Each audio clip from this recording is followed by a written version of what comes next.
Comey, not that you're unaware of this. Today's hearing is political theater. There's not even the pretense of trying to get at the truth. This is a desperate attempt under an extraordinary set of circumstances, an emergency hearing.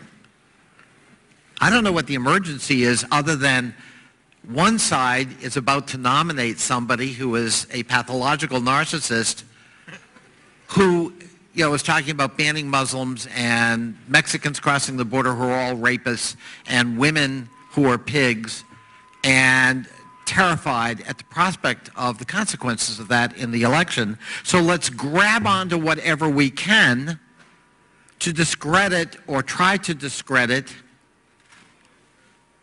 the other nominee, putative nominee. And you took away their only hope. And so the theater today is actually trying to discredit you.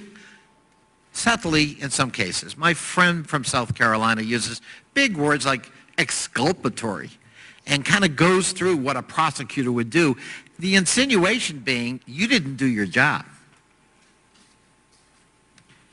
My friend from Wyoming is apparently flooded with citizens in her home state who are reading the statute that governs classification. A lot of time on the hands back there, I guess, but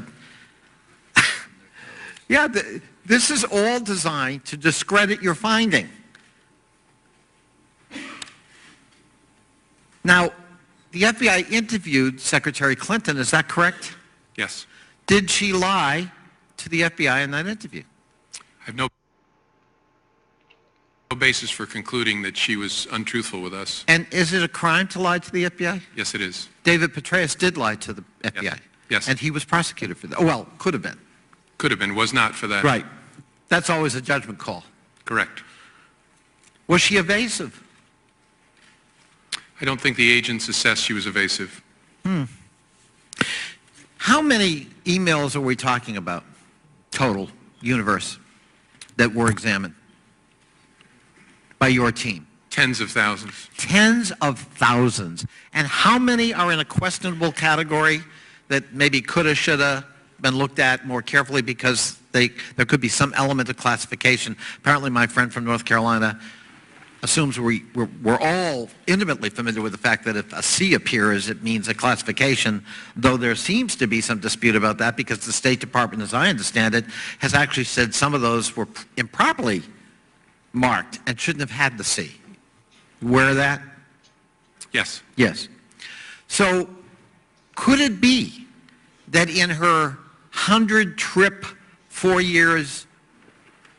overseas trips to 100 countries, as Secretary of State trying to restore U.S. credibility that had been destroyed in the previous 8 years overseas, and tens of thousands of email communications, not including phone calls and classified conversation and skiffs and the like, that maybe the small percentage of emails she didn't pay as much attention to them as maybe, in retrospect, one would hope she would have.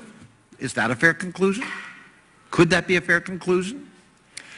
I don't usually deal in maybes. It's possible. Well, you do deal in distinguishing between willful and inadvertent.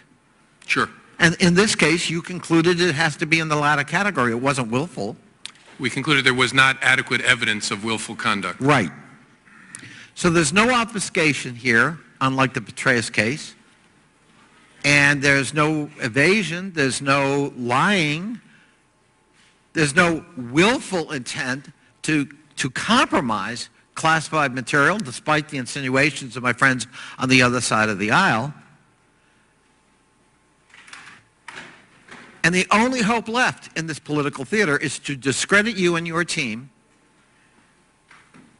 in the hopes that, therefore, you won't have credibility and we can revisit this monstrous crime of using a private server, that server being the server of the former President of the United States that maybe Mrs. Clinton thought would be more secure than the leaky system at the State Department. I yield back.